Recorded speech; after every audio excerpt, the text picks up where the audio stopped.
Madam আপনি তো কাল ছবি তুলে ভাইরাল হয়ে গেলেন, আজকে খবর নিতে কিন্তু আমরা এসেছি। সত্যি আজকের খবর নিতে এসেছেন? এত বছর ধরে কোথায় ছিলেন আপনি? এত বছর ধরে এই মহিলা একই জায়গায় থাকছে, আপনার কোনোদিন চোখেই পড়েনি? যাবেন কোথায় মহিলা মিত্রা পাল? আপনি কি দয়া করে এসে ওনার পুনর্বাসনের ব্যবস্থাটা করবেন? এই বাচ্চা মেয়ে আর নাতিকে নিয়ে যাবেটা কোথায়? শুধু বলছি দিকে দিকে এই অমানবিক কাজগুলো করবেন না, অমানবিক কাজগুলো করবেন না শুধু খবরের জন্য, ভাইরাল হওয়ার জন্য। কোথায় ছিলেন এতদিন? এদের জন্য তো কিছু একটা ব্যবস্থা করতে পারতেন আগে থেকেই। চোখে কি আপনার ছানি পড়েছিল এত বছর? আর যেই অগ্নিমিত্রা পাল তুলে দিতে আসলো, ওই মহিলার ভিডিও হলো, অমনি কি চোখে ছানি কেটে গেছে, তাই দৌড়ে চলে এসছেন?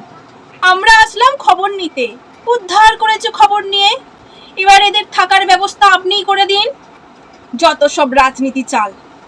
আপনার ভাইরাল হয়ে গেছেন, চলে গেছেন, হবে না।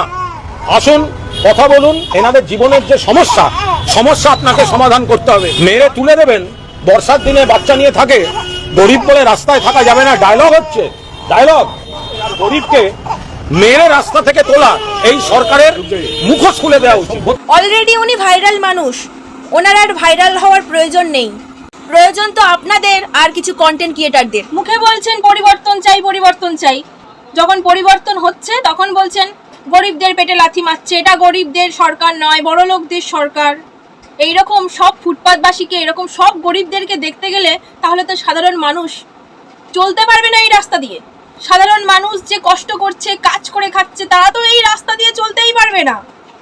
উন্নয়ন কাকে বলে? উন্নতি তো কিছু হবেই না, রাস্তাঘাটের কোনো উন্নতি হবে না। বেচারা এই মহিলা কোথায় থাকবে সেটাই চিন্তায় পড়ে গেছে। আর কিছু মানুষ এই মহিলাকে নিয়ে ভিউজ কামাচ্ছে, টাকা ইনকাম।